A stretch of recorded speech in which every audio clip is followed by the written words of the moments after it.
किसान और चिड़िया की कहानी कुछ समय पहले की बात है। एक बहुत मेहनती किसान था। कड़ी धूप में उसने खेतों में काम किया और परिणाम स्वरूप बहुत अच्छी फसल हुई।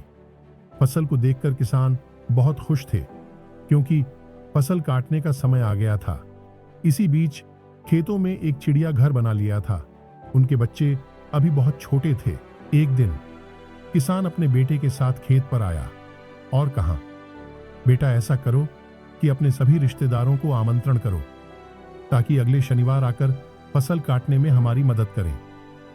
यह सुनकर चिड़िया के बच्चे बहुत घबरा गया और अपनी मां से कहने लगे, अब हमारा क्या होगा? अभी तो हम पूरी तरह से उड़ने लायक नहीं हुए हैं। मां, चिड़िया ने कहा, तुम सब चिंता मत करो। जो दूसरे के सहारे चलता है उसकी कोई मदद नहीं करता। अगले शनिवार जब बाप बेटे खेत पर पहुंचे तो वहां कोई भी रिश्तेदार नहीं था। दोनों को बहुत निराशा हुई। फिर पिता ने बेटे से सभी रिश्तेदारों को फिर से आमंत्रण करने के लिए कहा। इस बार भी चिड़िया ने अपने बच्चों के साथ बिना डर कर वहां खेतों में रहा। अगले हफ्ते जब दोनों बाप बेटे खेत पर पहुंचे तो देखा कोई भी रिश्तेदार सहायता करने नहीं आया था।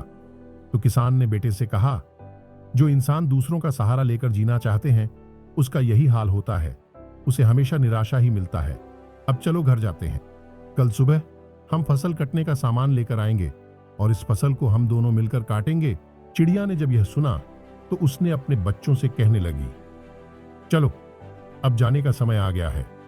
जब इंसान खुद का काम खुद करने की प्रतिज्ञा कर लेता है तो फिर उसे किसी के सहारे की जरूरत नहीं पड़ती है और ना उसे कोई रोक सकता है।